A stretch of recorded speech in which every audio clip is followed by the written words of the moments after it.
Loin des clichés des cartes postales ou des réseaux sociaux, ma vie nomade n'est pas toujours ce que l'on croit.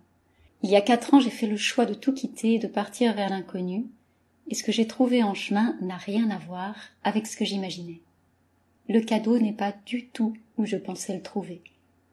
Il n'est ni dans les paysages, ni dans les rencontres, ni dans les voyages. Ce que j'ai découvert pendant ma vie nomade est encore plus précieux que cela. Alors, restez avec moi, c'est ce dont je vais vous parler aujourd'hui, dans ce nouvel épisode de podcast.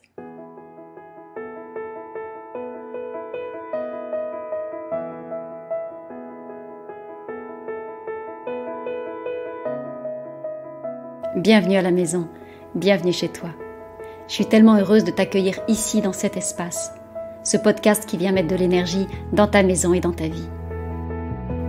Je suis Valérie Fayolle, experte en Feng Shui de l'habitat, et j'ai à cœur de te partager chaque semaine tous mes conseils pour faire de ta maison un havre de paix et de vitalité. J'espère que tu trouveras ici des réponses à tes questions, des solutions, de l'inspiration aussi, et tellement plus encore. Bonjour à tous et bienvenue à la maison. Aujourd'hui, je vais vous parler une dernière fois de ma vie nomade. J'avais envie de vous partager le plus beau cadeau, la plus belle découverte que j'ai pu faire à travers ce mode de vie. Et je ne m'y attendais pas. Honnêtement, je ne savais pas ce qui m'attendait quand je suis partie sur cette vie-là, il y a 4 ans. Et ça a été une découverte absolument merveilleuse. Mais avant de vous partager cette découverte, je voudrais faire tomber quelques idées reçues. Il y a beaucoup de fantasmes qui sont véhiculés sur la vie nomade. Et les réseaux sociaux y contribuent largement. Entre les photos de paysages de rêve et les images de baroudeurs qui sont toujours souriants et pleins d'énergie, on se croirait dans un véritable spot publicitaire. Alors, ça fait rêver forcément. Et les mails que vous m'envoyez en témoignent. Vous m'écrivez souvent en me disant « J'aimerais faire comme toi, j'aimerais avoir ton courage ». J'en rêve depuis des années, ou quelle chance tu as, pour peu que ce soit de la chance. Alors, je voudrais faire tomber certains clichés. Le nomadisme, ça n'a rien à voir avec ces images de papier glacé. La vie nomade, avant toute chose, c'est d'abord une vie. Et là, c'est la mienne en l'occurrence. Mais c'est une vie avec ses hauts et ses bas. C'est une vie avec ses joies et ses peines. C'est comme pour vous, comme pour toute personne sédentaire. C'est la même chose. Mais en ajoutant le nomadisme à ma vie, je n'ai pas supprimé ces moments difficiles. Je me suis pas offert une vie de rêve ou une vie de slogan publicitaire. C'est pas ça le cadeau. Ça n'a absolument rien à voir. Ce n'est d'ailleurs pas non plus ce que je cherchais. Quand je suis partie sur cette vie-là, je n'avais pas d'illusion là-dessus. Je ne cherchais pas du tout à vivre une vie de carte postale. Je pense que ce qui m'animait, c'était plutôt une immense curiosité. C'était vraiment ça avant tout. Moi, j'aime faire des expériences. J'ai toujours aimé ça depuis toute petite. Et c'est vrai que certaines de mes expériences sont plus extrêmes, plus radicales que d'autres. Et là, avec ma vie nomade, je me suis lancée dans une expérience qui m'engageait tout entière. En partant sur cette vie-là, je savais que tout serait différent dans toutes les sphères de ma vie. C'était pas juste à des micros endroits. C'était vraiment toutes les sphères de ma vie qui étaient touchées. Donc c'était vraiment assez radical. Ça allait toucher mon quotidien. Ça allait toucher mon travail, ça allait toucher mes relations, ça allait toucher ma santé, ça allait toucher mon corps, mon alimentation aussi, mes habitudes, mes rencontres, mon habitat. Tout ça, tout absolument allait être bousculé, allait être différent, et ça je le savais. Ça je le savais avant de partir, je le savais au moment de mon départ. Mais à aucun moment, je me suis dit que tout serait plus beau. Je me suis dit que tout serait plus facile ou plus léger. Si je m'étais raconté ça, si je m'étais raconté cette histoire-là, ça aurait été un leurre. Et vraiment, je me racontais pas d'histoire là-dessus. Mais alors, vous allez me dire, mais c'est quoi l'intérêt? C'est quoi l'intérêt si on n'est pas plus heureux en étant nomade? Si la vie n'est pas plus facile? Si elle n'est pas plus légère? Qu'est-ce qui fait que 4 ans après, j'y suis encore? Qu'est-ce qui fait que je reste sur ce mode de vie ou que je suis restée sur ce mode de vie jusqu'à maintenant? Et c'est là, en fait, qu'est le cadeau. Alors, pour être plus précise, en fait, il y a 2 cadeaux. Il y a 2 cadeaux. Il y a 2 cadeaux que m'ont offert vraiment cette vie nomade et auxquels je m'attendais pas. Le premier cadeau, la première découverte, il y a une première découverte qui est à propos de la liberté. En partant sur ma vie nomade, je me suis affranchie de mon cadre et de mes contraintes habituelles. Je me suis créé une vie dans laquelle je peux choisir quelque chose de différent chaque jour. Je peux changer de maison, je peux changer de relation, je peux changer mon projet professionnel à chaque instant. Et donc chaque matin, je me lève en me demandant qu'est-ce que je vais créer aujourd'hui, qu'est-ce que je vais créer d'encore plus grand, qu'est-ce que je vais créer d'encore plus expansif, d'encore plus contributif. Mais c'est vraiment qu'est-ce que je vais créer aujourd'hui. Il n'y a pas cette notion d'habitude ou de récurrence qui est là. Et quand on se connecte à cet espace de grande liberté, en fait, ça peut être, ça fait aussi rêver, mais dans les faits, ça peut être vraiment abyssal, hein. Ça peut être assez vertigineux. C'est pas toujours confortable, en fait, d'avoir le choix. Ça peut paraître paradoxal, mais avoir le choix en permanence, ou remettre sur l'établi en permanence et se poser la question de qu'est-ce que je choisis aujourd'hui, c'est pas toujours confortable. Ça m'a mise en fait au pied du mur par rapport à ma pleine responsabilité. Puisque je suis libre de créer ce que je veux, alors tout ce qui m'arrive dans ma vie, que ce soit confortable ou inconfortable, ne peut être que de ma propre responsabilité. Ma vie est le résultat de mes propres choix. Et ça, c'est absolument magique de l'avoir intégré. Et si c'est intégré pour moi aujourd'hui, si c'est intégré au niveau cellulaire et pas uniquement au niveau mental, c'est vraiment parce que j'en ai fait l'expérience grandeur nature à travers ma vie nomade. Et aujourd'hui, même si parfois je suis réactive émotionnellement, parce que je suis humaine, donc je suis réactive émotionnellement face à certains événements, je sais aussi que rien ni personne d'autre que moi n'est responsable de ce que je crée dans ma réalité, de ce que je perçois, de ce que je ressens. Aucun événement extérieur, aucun gouvernement, aucun homme politique, aucune personne, même les plus proches, même celles qui sont dans mon cercle intime, ne peut décider, ni choisir pour moi, ni porter la responsabilité de ce que je vis, de ce que je perçois, de ce que je ressens, et de ce que je choisis à chaque instant. Ma liberté, en fait, c'est pas le nombre de kilomètres parcourus pendant mes voyages. Ma liberté, c'est ma capacité à faire des choix en conscience à chaque instant. Et les seules entraves à ma liberté sont amenées par moi-même, par personne d'autre. Ça, c'était vraiment un cadeau phénoménal à recevoir de ma vie nomade. Et je n'aurais pas pu le percevoir avec autant de finesse, d'évidence, de force aussi, sans avoir fait cette expérience-là. Ou alors j'aurais peut-être mis beaucoup plus de temps. Mais là, j'ai vraiment été confrontée à une autre réalité qui m'a amenée à percevoir ça et donc à prendre la pleine responsabilité de ce qui se passe dans ma vie à chaque instant. Ce constat-là, en fait, d'aller voir aussi que non seulement je suis pleinement responsable, non seulement je choisis à chaque instant, mais je suis aussi le seul frein à mon expansion et à la réalisation de moi, ça m'a amené au deuxième cadeau de ma vie nomade. Et ce deuxième cadeau, pour moi, c'est le plus beau, c'est le plus puissant, c'est le plus fondamental aussi. Ça a vraiment été ma plus belle découverte pendant ces 4 années. Et ma plus belle découverte, qu'est-ce que c'est ? C'est moi, tout simplement. Alors je sais, dit comme ça peut paraître soit peu de choses, soit bien vaniteux. Mais en fait, ça n'a rien à voir avec une posture de l'ego. C'est comme si c'était des retrouvailles avec moi-même, ou plutôt comme si c'était une découverte de moi-même. Pendant ces 4 années, je n'ai eu de cesse de me demander, à chaque instant vraiment, qui suis-je ? Qui suis-je quand je suis libre d'aller où je veux ? Qui suis-je quand je peux choisir à chaque instant ? Qui suis-je quand tous mes repères ont volé en éclats autour de moi ? Alors vous le savez, en fait, on se construit en permanence en référence à tout ce qui nous entoure, à notre histoire, à notre passé aussi. On a été éduqués, on a été formatés par tout ce qu'on a vécu, par tout ce qu'on a vu, par tout ce qu'on a entendu depuis qu'on est tout petit.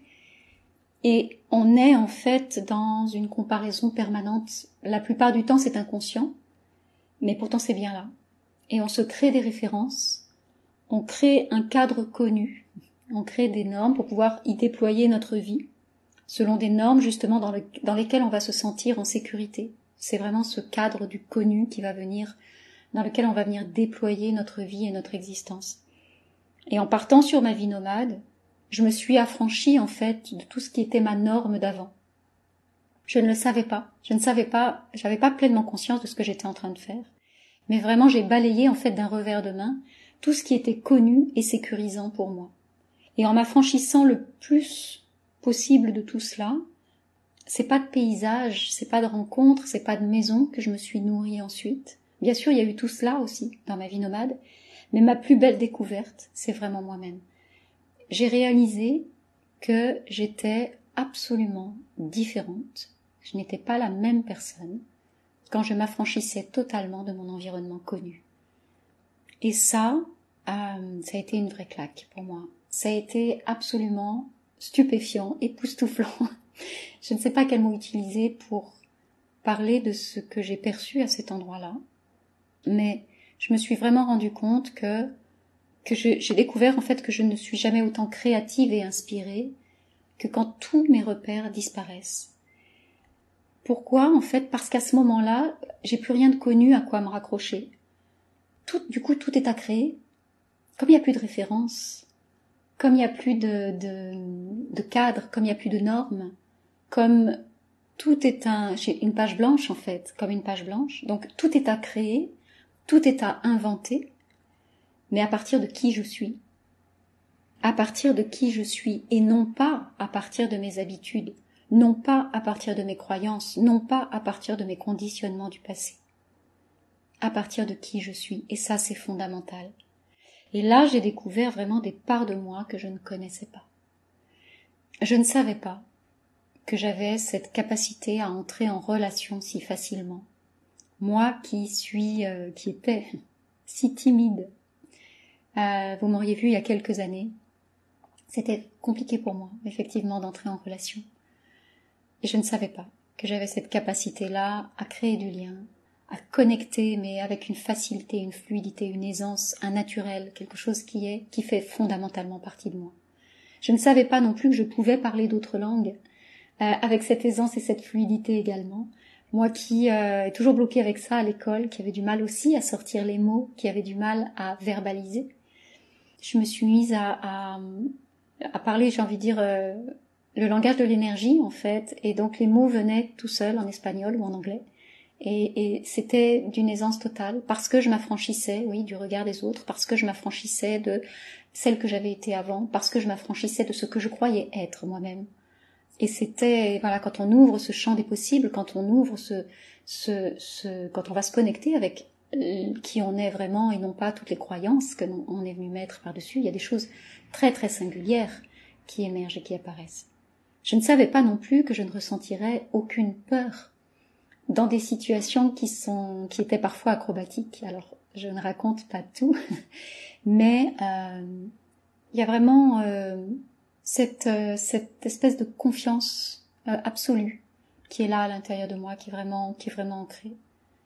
Je savais pas non plus que je pouvais voir le beau en toute chose et en tout être également. Tous les humains sont beaux et j'ai eu beaucoup de plaisir à regarder les hommes et les femmes qui étaient autour de moi, que je découvrais dans un environnement complètement différent. Je savais pas que je pouvais me faire confiance à ce point et me laisser guider par mon inspiration. Je savais pas que mon inspiration pouvait être une telle source de fun, d'expansion, de croissance. Je savais pas que je pouvais aussi sortir du contrôle. Moi, je suis une grande contrôlante. J'étais une grande contrôlante. Je savais pas que je pouvais sortir de ce contrôle pour glisser dans cette foi totale et dans cette confiance absolue. Je savais pas que je pouvais me sentir aussi joyeuse et légère alors que je n'avais plus que moi comme cadre de référence, que tout à l'extérieur de moi était inconnu. Et tout le monde me disait que normalement je devrais avoir peur, mais moi je n'avais pas peur, j'étais vraiment dans un espace extrêmement léger. Je savais pas tout cela, et je savais pas tant d'autres choses aussi.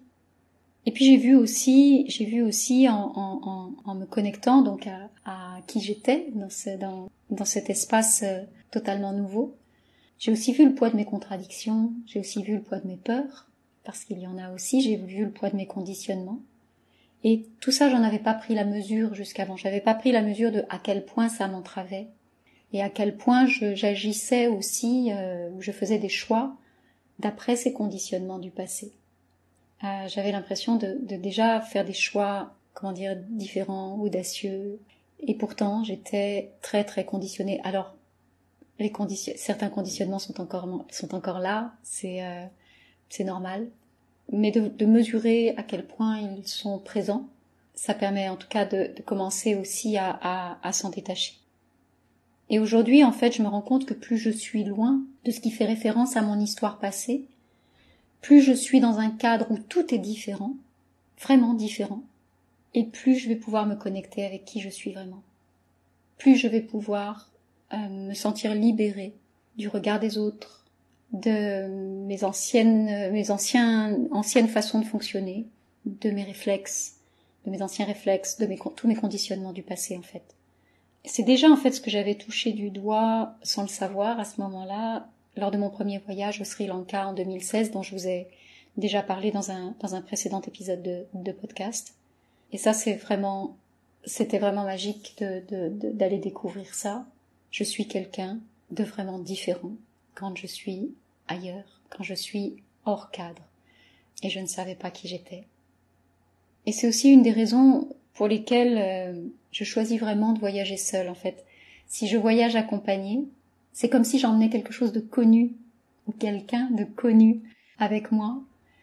En fait, c'est comme si la présence de l'autre, même si elle est agréable, même si j'aime beaucoup la personne qui m'accompagne, c'est comme si sa présence me ramenait en permanence vers une norme qui est déjà connue, donc qui est plus ou moins figée et qui va m'enfermer quelque part, et ça va me couper de l'expérience de qui je suis. Cette expérience de qui je suis, elle ne peut être que instantanée et spontanée. Pour moi, en tout cas, alors ce sera peut-être mon prochain step, mais c'est plus délicat de faire cette expérience de qui je suis vraiment quand je suis entourée du connu, entourée de mes références au passé. Ça paraît fou, hein, ça paraît fou. Mais c'est vraiment ce que j'ai expérimenté au cours de ces 4 années de vie nomade. Et en fait, aujourd'hui, je pense qu'on a tous besoin d'ancrage. C'est fondamental, en fait, pour chacun de nous.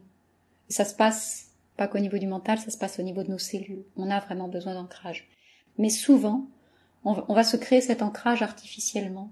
On va le créer à partir de tout ce qui nous entoure. On va créer cet ancrage à partir de notre travail. On va se créer de l'ancrage à partir de notre conjoint.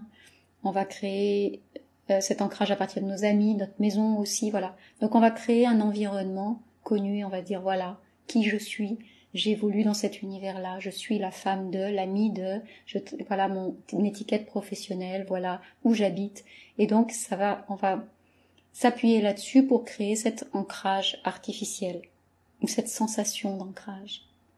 Mais quand tout devient volatile et quand tout devient instable autour de soi, ou quand tout devient nouveau, comme je l'ai choisi pour moi-même, alors l'ancrage dont on a tous tant besoin, on ne peut le trouver qu'à l'intérieur. On ne peut le trouver qu'à l'intérieur de soi. Ça oblige vraiment à aller se recentrer et à aller à la rencontre de soi-même. Et c'est vraiment un chemin personnel. C'est vraiment un chemin personnel. Alors pour moi, ça a pris la tournure d'une vie nomade. Et pour vous, ça prendra probablement une autre forme. Mais c'est vraiment, à mon sens, toute l'histoire de nos vies.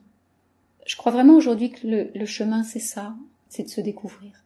C'est de se découvrir. Et de se laisser traverser par la vie que nous sommes. Il n'y a pas un endroit où aller. Il n'y a pas des choses en particulier à faire. Il y a vraiment à aller découvrir qui l'on est, en dehors de tous ces conditionnements et de toutes ces normes.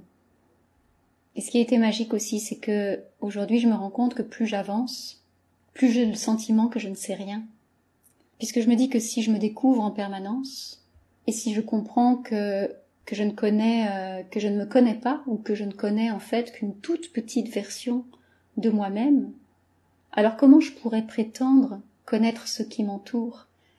Comment je pourrais prétendre connaître ceux qui m'entourent? Et là, toutes mes certitudes, mes pseudo-certitudes tombent instantanément, en fait. Et c'est vrai qu'on émet tous des avis sur tout et sur toute chose en permanence, alors qu'en fait, on ne sait rien. On ne voit l'autre et on ne voit le monde qu'à travers un filtre, qu'à travers notre angle de vue, nos lunettes qui sont obstruées, embuées par tous nos conditionnements et toutes nos croyances et toute la norme qu'on s'est créée, toutes ces habitudes qu'on s'est créées. Ma vie aujourd'hui, c'est vraiment une découverte en fait. J'ai envie de dire, ce n'est qu'une découverte. C'est pas la découverte de l'autre ou c'est pas la découverte du monde. Alors on pourrait penser que la vie nomade nous emmène effectivement à explorer le monde, mais en fait non, c'est la découverte de qui je suis. Et ça, c'est une exploration en continu et qui durera jusqu'au bout. Et c'est une exploration qu'on fait tous, encore une fois, qu'on soit nomade ou qu'on soit sédentaire. Ça n'a rien à voir, en fait, avec le mode de vie. Ma vie nomade, à moi, c'est juste une expérience. C'est l'expérience de moi dans un environnement qui est différent. Et le cadeau, encore une fois, c'est pas l'environnement. C'est pas le paysage des cartes postales, c'est pas le nombre de kilomètres parcourus, c'est pas le tour du monde, c'est pas les pays visités. Le cadeau, c'est moi. Et c'est l'expérience de moi dans ces situations-là. Tout simplement. Voilà mes amis pour ce que je voulais vous partager aujourd'hui. J'espère que vous y avez trouvé de la valeur et que ce sera une source d'inspiration et une contribution pour vous aussi. C'était un dernier épisode pour vous parler de ma vie nomade. La semaine prochaine, je vous parlerai de votre maison à nouveau. On va la remettre au centre et on va vous remettre au centre aussi. Et puis on va regarder comment votre maison peut être une contribution pour vous dans votre vie aujourd'hui. Votre vie qui est probablement sédentaire et elle est parfaite. Je profite également pour vous partager que les portes de mon programme Ma Maison Sérénité sont à nouveau ouvertes. Alors, on embarque le 25 septembre, mais les inscriptions commencent dès maintenant et les places sont limitées, donc n'hésitez pas. Je vais vous partager le lien vers la page avec toutes les informations sous cet épisode. C'est un programme de 3 mois qui va vous permettre de transformer radicalement la relation que vous avez avec votre maison et vous allez pouvoir en faire un espace qui soit à la fois un espace de paix, mais aussi un espace qui vous donne de l'énergie parce que vous en avez besoin chaque jour. On se retrouve donc la semaine prochaine. Si cet épisode vous a plu et si vous avez envie de découvrir la suite, je vous invite à vous abonner à ce podcast. N'hésitez pas à le partager autour de vous également. Vous pouvez aussi m'écrire pour me partager vous aussi vos expériences, vos témoignages, votre vécu, vos histoires de maison. Je vous donne rendez-vous la semaine prochaine. D'ici là, prenez soin de vous et prenez soin de votre maison.